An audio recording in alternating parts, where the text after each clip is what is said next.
Salut à tous, on se retrouve pour une nouvelle vidéo. On va s'attaquer à la peinture.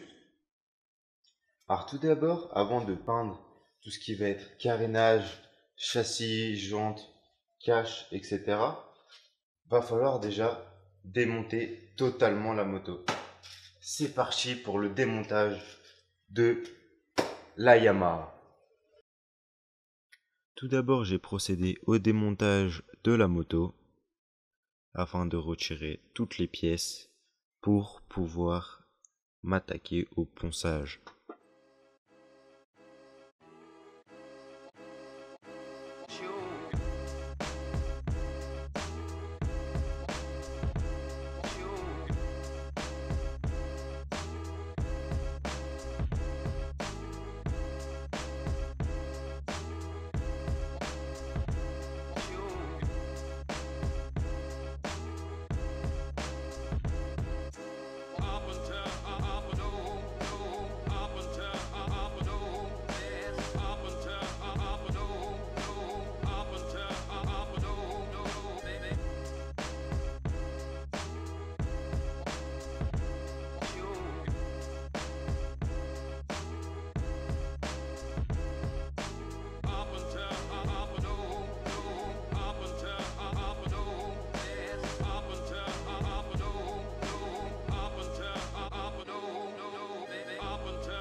Une fois la roue arrière démontée, ainsi que le frein à tambour à l'arrière, j'ai passé de la W40 et j'ai laissé tremper afin de retirer la rouille et de dégripper tout ça. J'ai retiré le moteur également. Vous pouvez voir qu'il est dans un sale état avec sa couleur à chier. Et je suis venu mettre bien évidemment toutes les pièces, toutes les vis, les axes, etc. dans des sachets plastiques pour ne pas les perdre. Comme on peut voir, le frein arrière démonté, la roue, le cadre. On peut voir que c'est dans un état pas terrible. Quand on voit qu'il y a même de la peinture sur la roue, c'est pas ouf.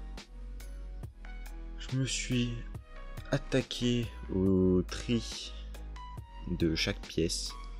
J'ai mis les pièces métalliques en noir d'un côté, les pièces métalliques en rouge de l'autre, ainsi que les carénages de l'autre côté.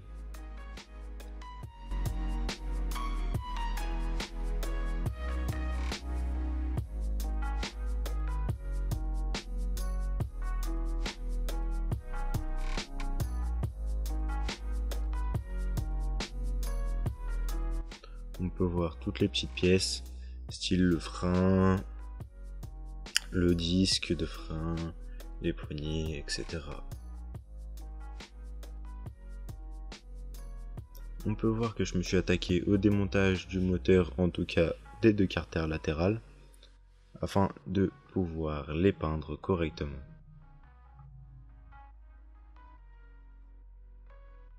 Par la suite, je suis venu nettoyer toutes les pièces avec un jet relié à mon petit réservoir de PEC citron, bien utile pour pouvoir dégraisser les pièces et enlever la poussière.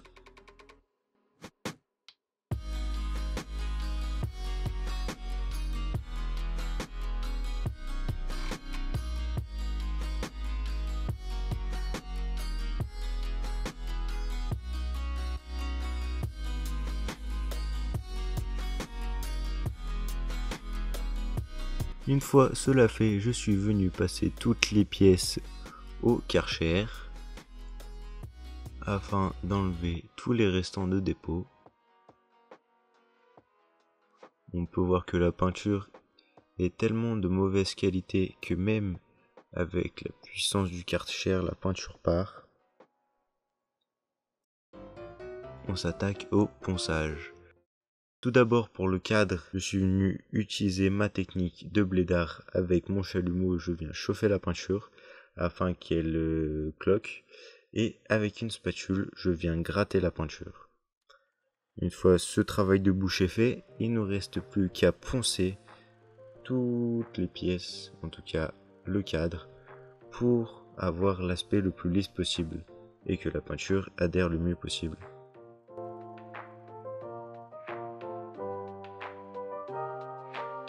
J'ai fait la même technique pour le réservoir. Avec mon petit chalumeau, je viens chauffer la peinture et après, je gratte avec ma spatule.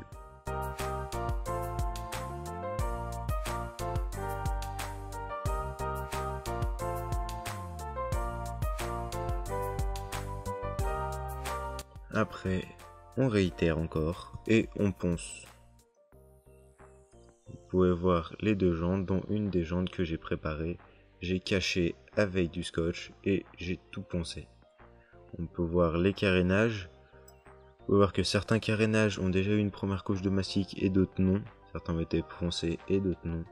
J'avais commencé à faire le travail en amont. J'avais pas forcément filmé. Vous pouvez voir ici du mastic qui a été posé et poncé. Pour poser du mastic, c'est pas compliqué. Il vous faut du mastic et une pièce. Sinon, sans déconner. Faut prendre votre mastic, votre durcisseur, vous le mélangez. Et après, vous venez le poser sur votre pièce. Le problème étant que le mastic que j'ai est un peu trop épais. C'est pas du mastic de finition, mais du mastic de gros œuvre. Du coup, c'est la galère à poser. Et vu que je suis pas professionnel en carrosserie, je me suis fait chier. Mais j'ai relativement réussi.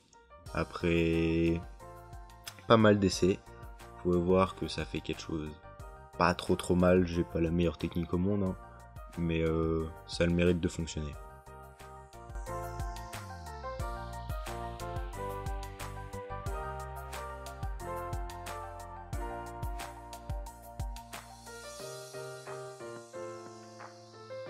On peut voir que le mastic a durci et ça fait des espèces de reliefs qui sont nazes et qu'il va falloir poncer.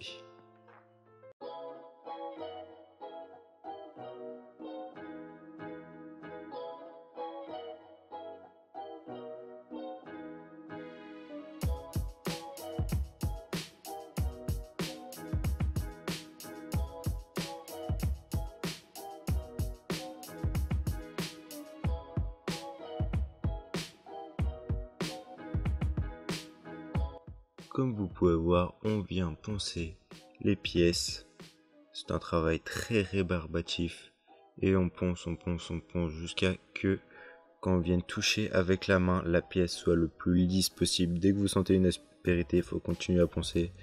Et si c'est vraiment un gros trou, il faut repasser du mastic. Et faire ça plein de fois jusqu'à que la pièce soit la plus lisse possible.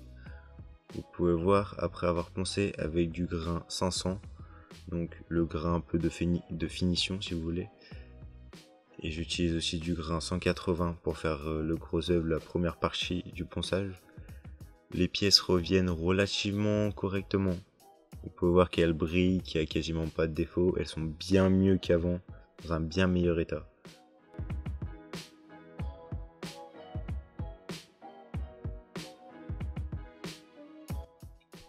Vous pouvez voir mon garde-boue arrière. Il est cassé à un endroit. Il va falloir que je vienne mettre de la fibre de verre avec du vernis pour coller la pièce et venir mastiquer sur l'extérieur pour cacher la fente. On peut voir le carénage du garde-boue à l'arrière que j'avais déjà poncé et je viens faire la finition avec un grain 500.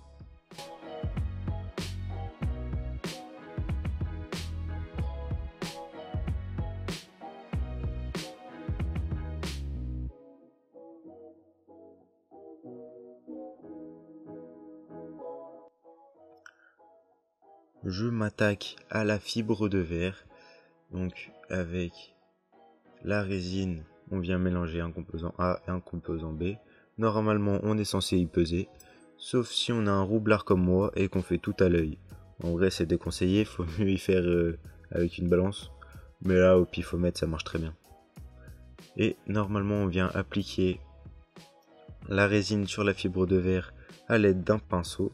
Mais étant donné que j'avais pas envie de gâcher un pinceau, j'ai utilisé un morceau de bois. Et ça fonctionne très bien. Vous pouvez voir que j'ai mastiqué l'extérieur de la pièce. On peut voir les pièces finies, poncées. Elles sont relativement bien. Pour quelqu'un qui n'est pas un professionnel en carrosserie, le travail est là et il est relativement correct.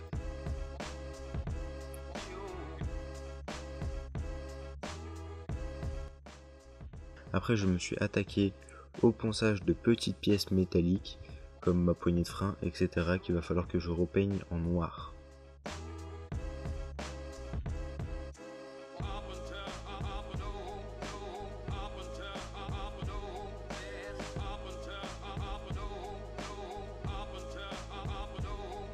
J'ai poncé également le bouchon de mon réservoir et mon pot d'échappement.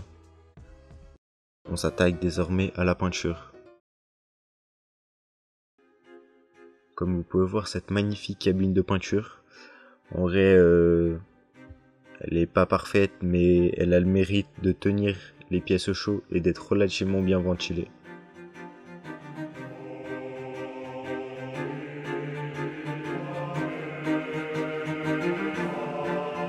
Pour peindre les pièces métalliques, j'utilise une couche de peinture anti-rouille, donc d'après, que je viens appliquer en une ou deux couches.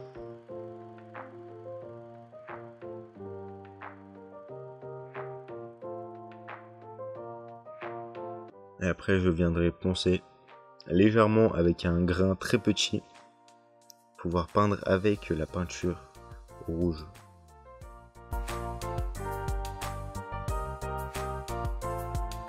Comme vous pouvez voir, avec une couche de vernis à la fin, le résultat est relativement correct, les pièces ressortent avec un joli rouge.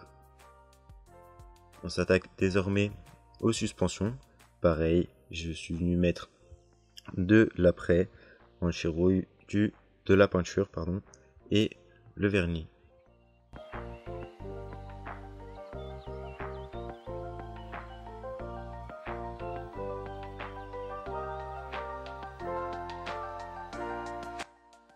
Vous pouvez voir toutes les pièces métalliques plus ou moins qui ont été peintes en noir. J'ai passé un petit voile de peinture sur le moteur pour cacher ce bleu qui est répugnant.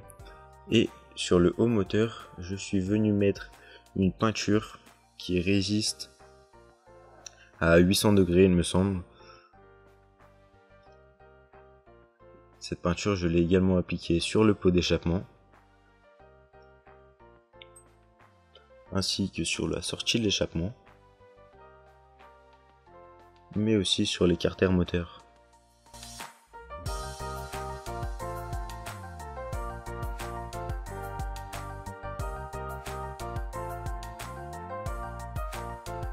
Comme vous pouvez voir, le primaire d'accroche que je viens disposer en fine couche sur les carénages, ça va être ma sous-couche pour que ma peinture adhère correctement.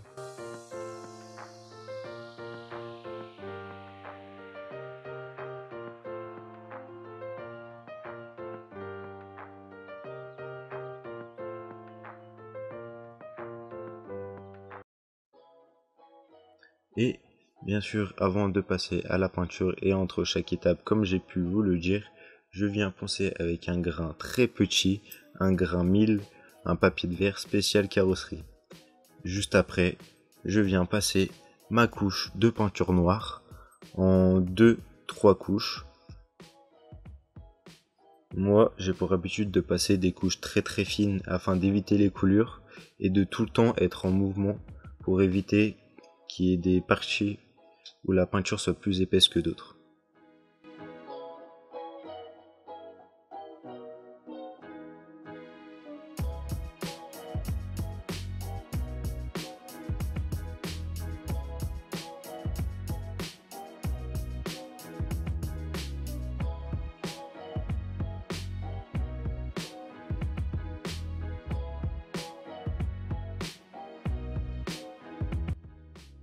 Par la suite, je suis venu passer un vernis noir qui donne justement ce côté brillant aux pièces qui reflète la lumière. On peut voir également les petites pièces avec l'heure après anti-rouille. Il ne me restera plus qu'à les peindre, ainsi que le bouchon de réservoir, ainsi que les grilles de ventilation. Vous pouvez voir les grilles de ventilation qui ont été peintes en noir, ainsi que la poignée.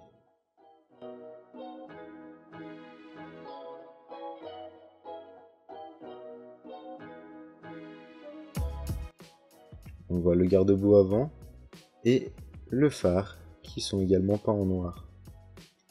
On peut voir la majorité des pièces peintes en noir ainsi que le réservoir, les suspensions, etc.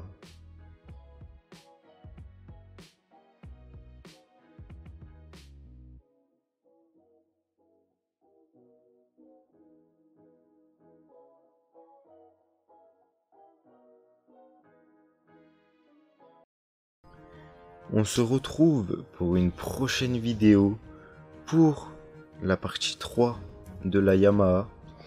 On va remonter toutes les pièces qui ont été peintes ainsi que commencer à gérer l'allumage du moteur parce que je vais me rendre compte qu'il y a des problèmes avec le carburateur.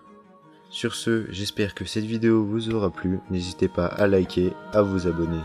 Et sur ce, à une prochaine vidéo.